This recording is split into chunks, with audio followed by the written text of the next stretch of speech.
Guess what time it is? Time to change the exhaust. As you don't know, I got the HMF system. Get ready to pop this puppy on. So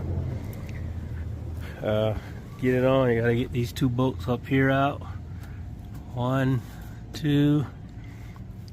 You're gonna have to break this loose, which would separate the head pipe from the muffler pipe. Take off the heat shield, and it's two bolts in here. One there, one there. So go ahead and get that off.